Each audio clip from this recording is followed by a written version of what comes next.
Flosstube, welcome to this video. My name is Anna and I'm here to talk about cross stitch. Today is Saturday, March 30th. Happy Easter to everyone who celebrates it. Tomorrow is Easter. I've mentioned on my channel before that we're not religious here in our house, but we do celebrate the seasons, and Easter is just such a wonderful celebration of springtime, and it is definitely springtime here. It's a beautiful day outside. I have flowers coming up in the front yard. I have daffodils and crocuses, and then there are some hyacinths coming up. And then in the backyard, I've got some daylilies that I transplanted from my grandma's house in Kansas that had a rough time last year, but they came back, so I'm looking forward to those coming up. And yeah, right now it's nap time. We spent the entire morning outside, and Ethan is sleeping, so I'm going to try to get this update recorded and uploaded. So let's just get into the stitching, and then at the end I'll talk a little bit about our Easter plans and what's been going on around here. Okay, so I'm going to start with my full coverage project, which is by Heaven and Earth Designs. It is called Mini Birdsong. I'm stitching this on 18 count Aida using 2 strands of DMC. And let's see if I can get it unrolled here. I've got a lot of part threads kind of hanging out. Let's see if this will do.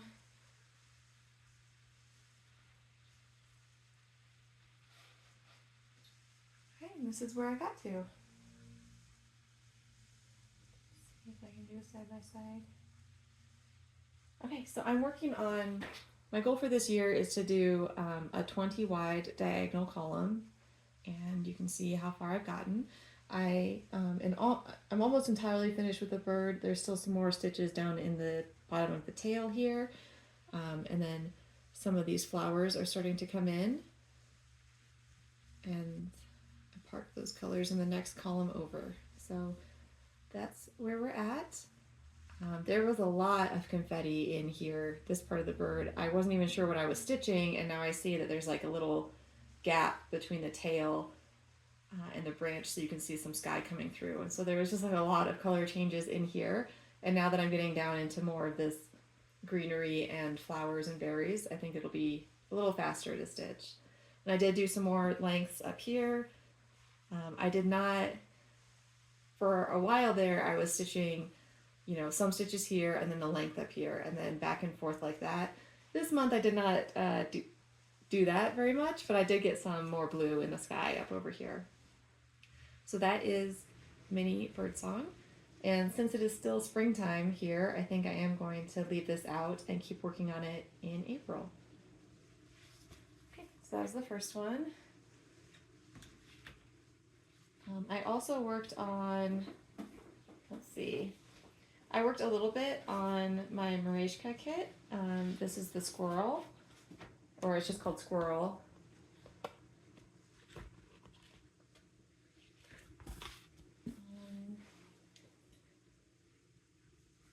Let's see. I mostly worked up here in the greenery, in the green leaves up here. I did a length of brown to get over the center so I could have more anchors to stitch over here. There's an acorn missing right here and right here.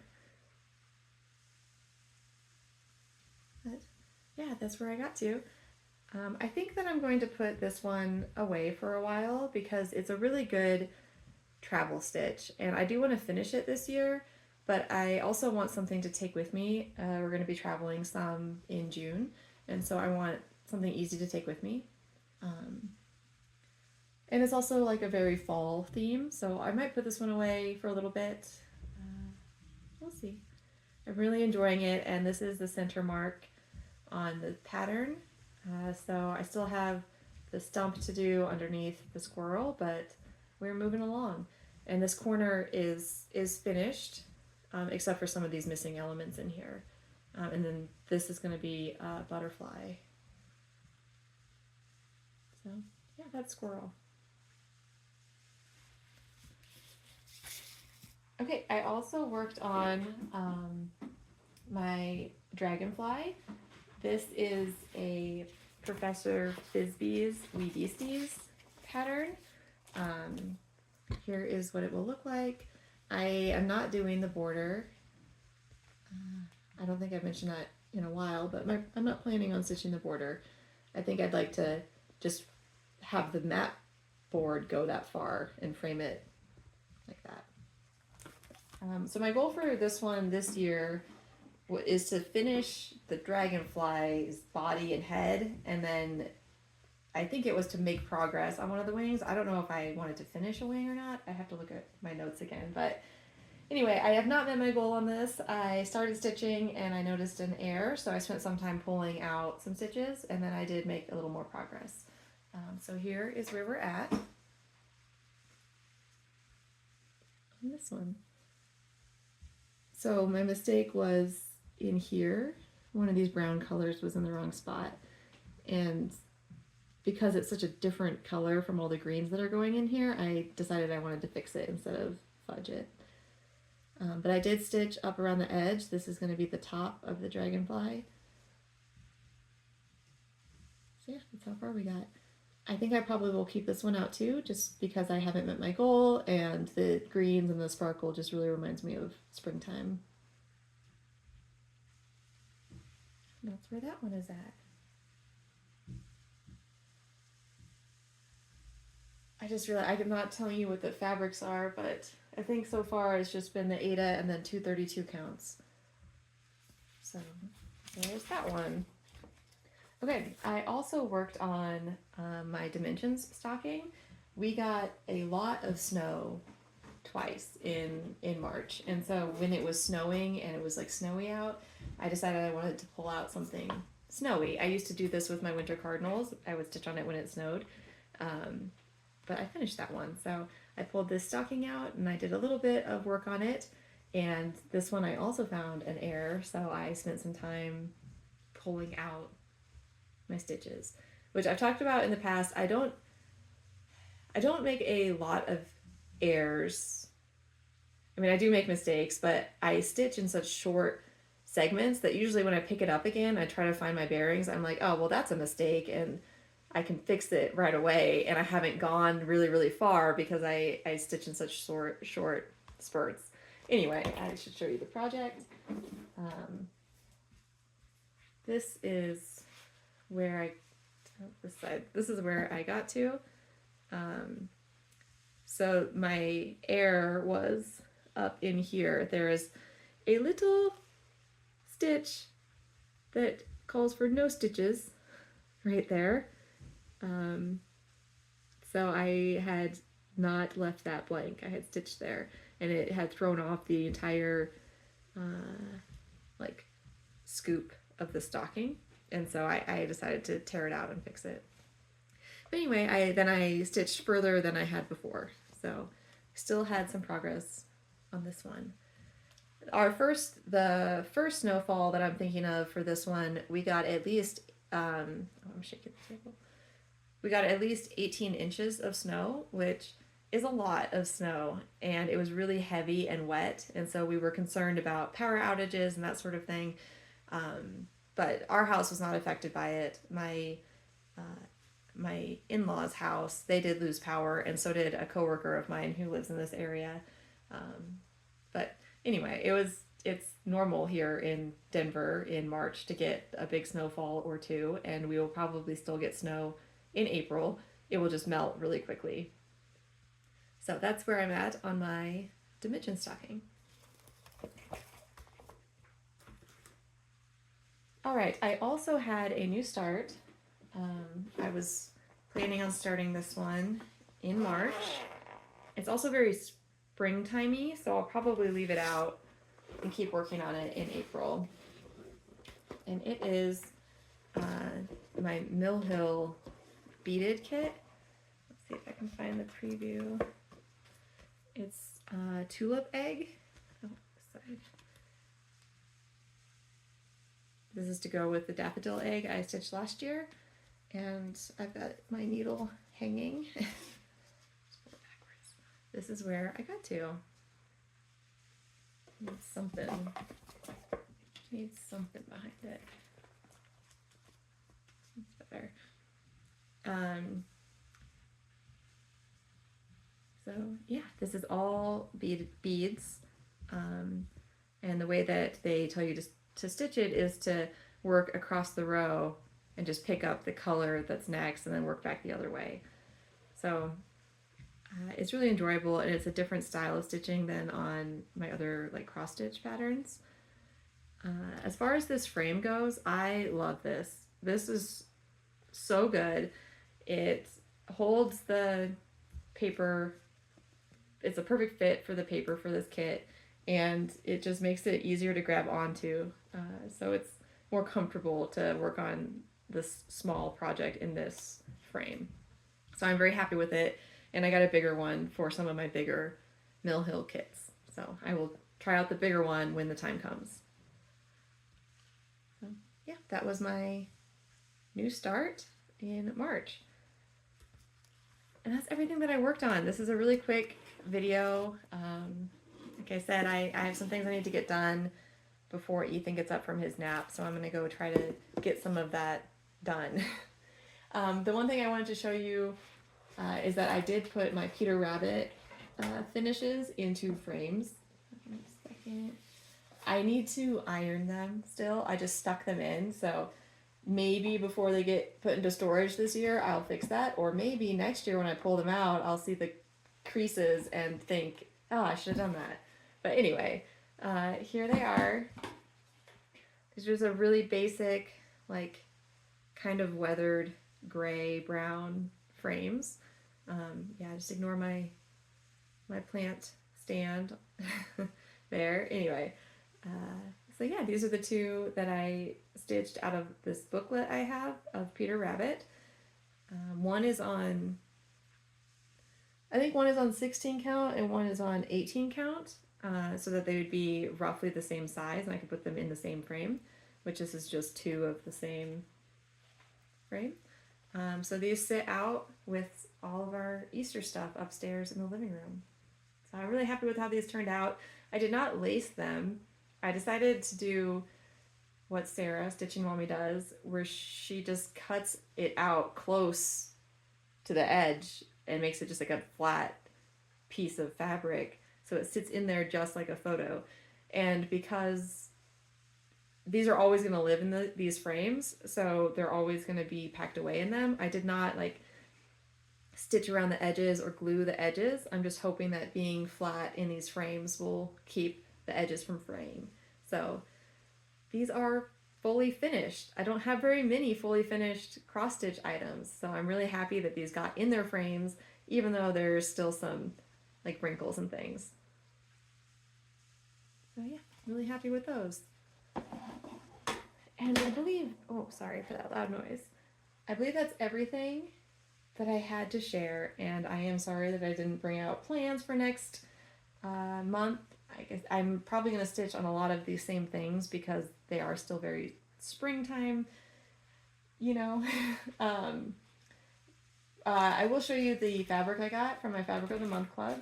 I get fabric from Forbidden Fiber Co. I have a lot of fabric now, so I think that I'm going to change the fabric count again, and then maybe stop it partway through the year. But anyway, this is called Lucky, and it's like a really pale green. And I have a couple of ideas for some springtime things that I would like to stitch on it. And they're out of magazines, which is something I would like to do more, because storing the magazines, they take up a lot of space and you forget what's in there. Even with like the little flags on it, I forget what patterns I have in there. Anyway, I have some ideas for what I could stitch this on, so I'm really happy with this. It is a 28 count. I'll probably get a couple more 28 counts from the club, and then I might switch to 36 count because I do really like 18 count Ada, and so I think that I could do 36 count linen pretty easily. And I have one 36 count project that I like to work on, so that's what I got. As far as haul, like things I purchased, I did go to some estate sales. I didn't find much. I found a couple of patterns that I have decided I'm probably not going to stitch myself, so I put them in the pile of things that need to leave my house. Whether I sell them or give them away or whatever. But one thing that I did get is it's not cross stitch related, but I got this this crystal back here.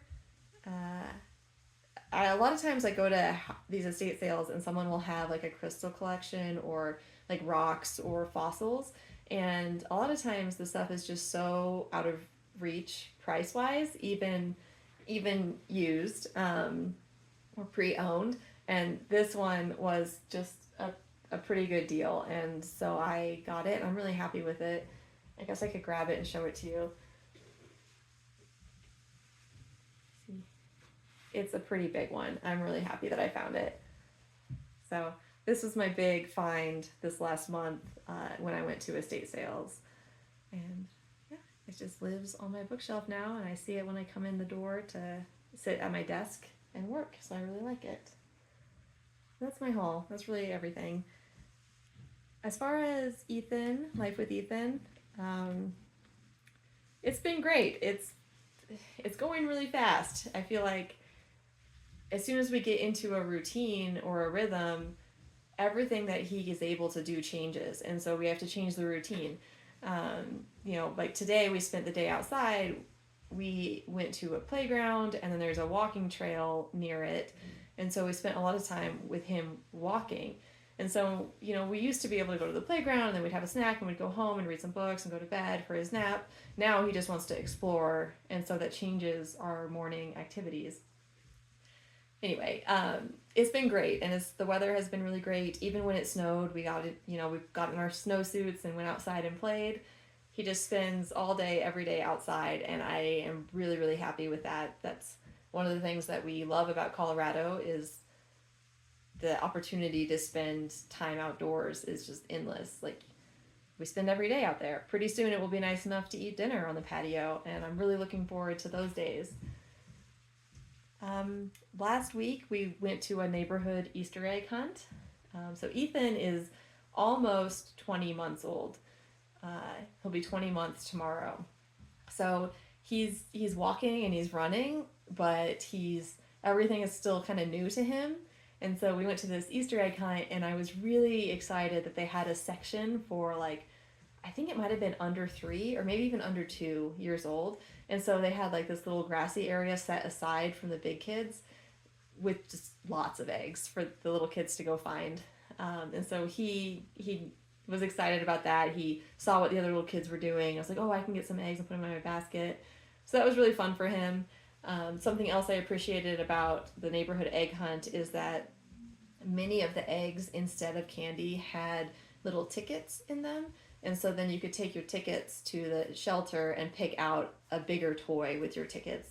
I thought that was a really great way to be more inclusive for kids who can't eat particular candies, or parents like us who don't want our under 2-year-olds to just gorge himself on candy on a random Saturday morning. So yeah, that was really great. I will say though that I think that an essential part of a good Easter egg hunt is starting at the start time. It's easier said than done, but it's not great when you have a start time at 11 and people arrive at 10:45, 10:50 like we did, and all of the kids are already getting all the eggs. So I think that, if you ever run an egg hunt, try your best to hold people back until the start time. I think there were some kids that were really disappointed that they missed the egg hunt because it was over. It happened so fast. But anyway, it was a great time, and it was well run other than the early start. Anyway, I'm really grateful that my neighborhood has events like that, and we'll definitely be going back next year. For our at-home plans tomorrow for Easter, we are going to stay home and have breakfast. I think the Easter Bunny is probably going to stop by and leave some eggs in our backyard for Ethan to find. And then in the afternoon, we're going to go for a long walk, and then we're going to go to my in-laws' house for dinner. So it's going to be a really nice, quiet Easter weekend. Hopefully we'll spend most of it outside. So yeah, I've got no other updates right now. But thank you guys for joining me, and happy stitching. Bye.